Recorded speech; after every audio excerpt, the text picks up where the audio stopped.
As we get into calls, I want you to think of calls as making a down payment to purchase something. In the example that we're going to talk about that's very relatable to us, I want you to have an analogy in your mind of purchasing a home. So let's go through what a home purchase transaction typically looks like. Well, first of all, you agree on the purchase price with the seller, and then you're going to be requested to make a down payment to show that you're serious about buying this.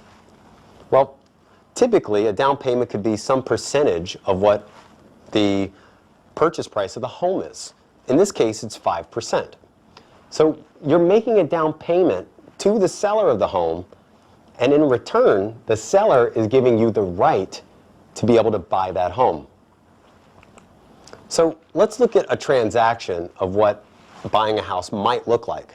So you place a down payment on your home, and the developer issues you the right to buy the home. So let's focus on the left side where you actually purchase the home. What does that transaction look like? Well, from the developer's point of view, they keep the down payment, and in return, they're obligated to sell the home at the agreed upon price. What price? $400,000 in our example.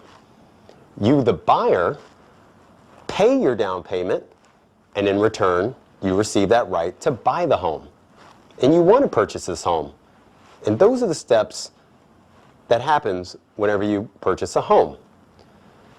When you don't purchase a home, what happens?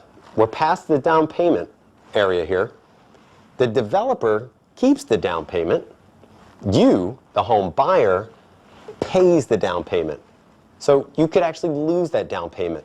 Now, why would you ever not purchase a home? Well, if you found out that a landfill was going to be put up next door before you closed on the house, you might say, hey, I don't want to buy the house. It's not worth $400,000 to me.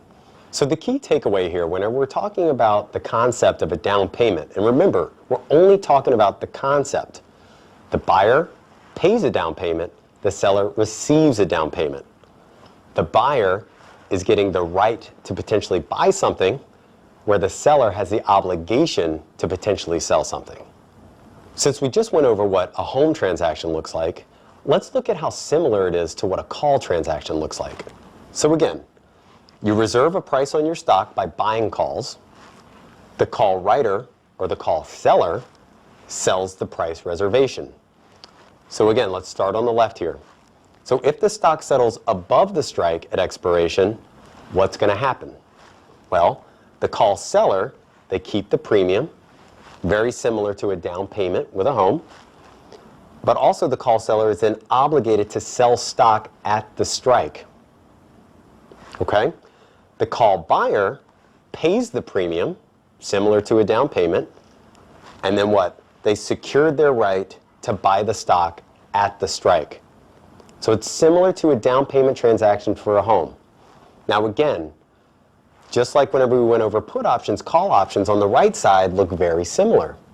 So let's go through that transaction. If the stock does not settle above the strike at expiration, what happens to the call seller? Well, they keep the premium and go about their day. They have no obligation to sell stock. The call buyer, you, just pay a premium. And so that's your risk.